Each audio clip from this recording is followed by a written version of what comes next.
Welcome back! Magbibigay na naman po ng kaganapan si Mr.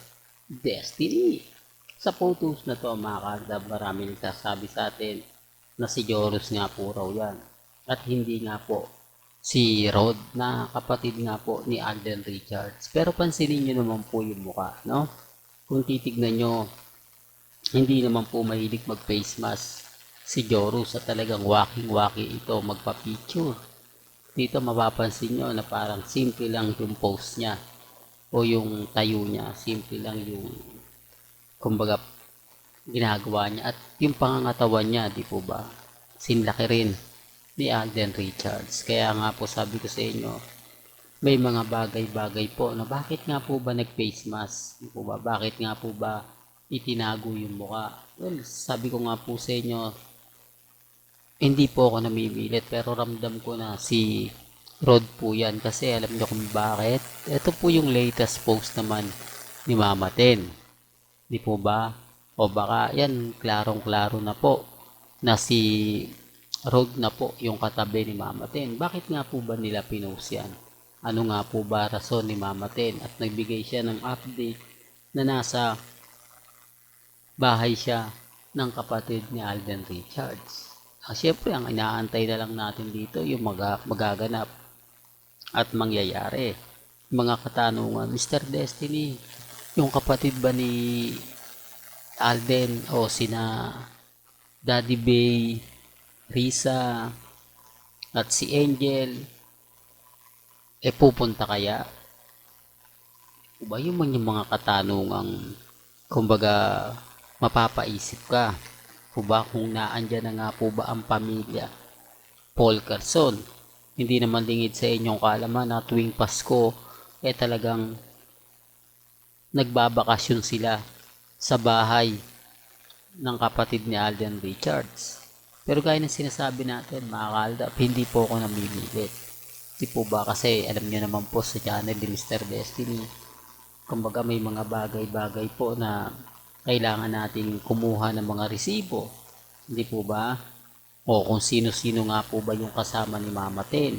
At kung naandyan na nga po ba sina Baby Teo at Playmate. Oops, issue na naman yan, Mr. Destiny. Alam mo kaya ka nababash.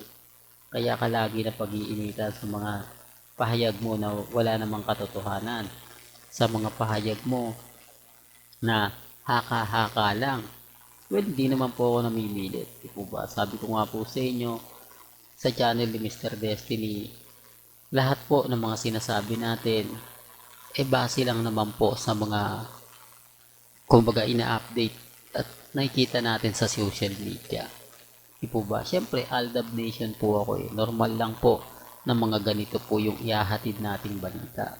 Ganito po yung mga sasabihin ko, ipapaliwanag ko po sa inyo. Diba? Kasi 101% naman po tayong Aldab, hindi naman po tayong tipo na gagamitin lang ang Aldab kapag nagiinit siya.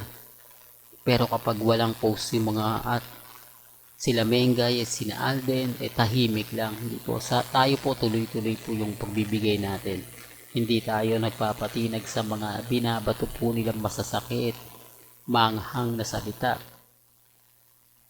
Yung tipong bawal na bawal kang mag-react, bawal na bawal kang magkomento. Di po ba?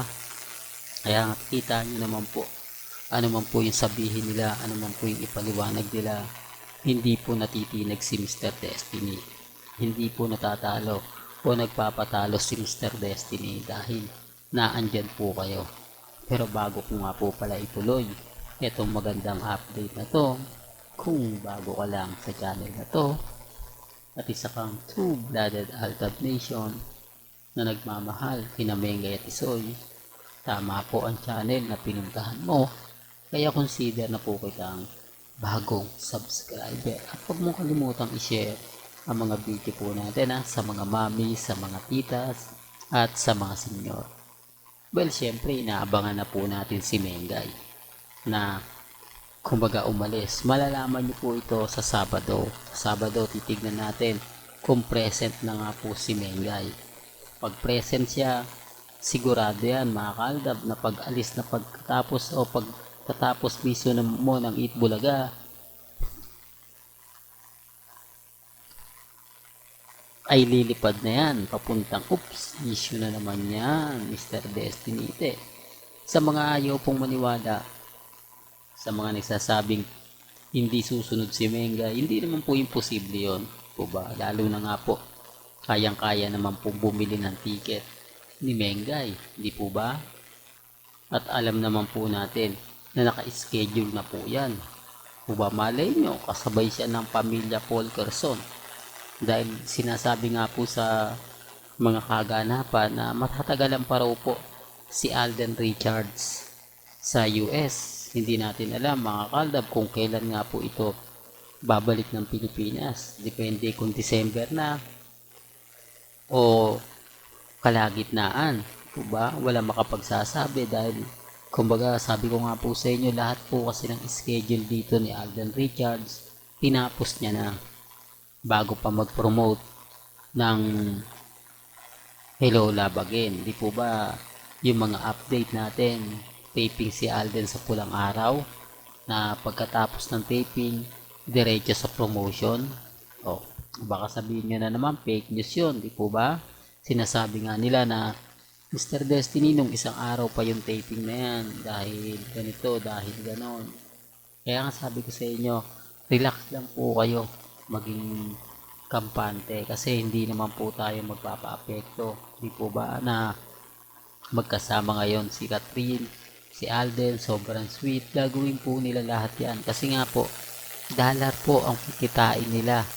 Yung mga hindi po ginagawa dito sa Pilipinas o mga hindi po nakikita, ipapakita nila sa US para lalo pong makuha yung atensyon ng mga kababayan natin sa Amerika na tangkilikin at suportahan po sina Alden Richards at si Catherine. O ba? Ang laki nga po kasi talaga ng kumbaga kailangan kitain dahil hindi pa naman po inilalabas yung totally na kinita meron na agad-agad na inilalabas. Ang gulo nga mga kaaldab nung 17 daw 670 tapos nung 18 daw 520. Hindi mo nga alam mga kaaldab kung sino yung nagsasabi ng totoo hindi mo alam kung sino yung nagsasabi ng fake news. Kaya sabi ko relax lang, kampante lang, di po ba? Chill lang tayo, maging kampante at maging matatag. Hanggang dito na lang po ang ating latest updates. Kaya kung gusto nyo pa po ng pinaka-latest at sariwang update, abay tumutok lang po kayo dito po sa channel ni Mr. Destiny para updated po kayo sa mga latest at sa mga bagong video po na ilalabas po natin maya-maya lang. Hanggang sa muli, salamat po sa panonood at pakikinig.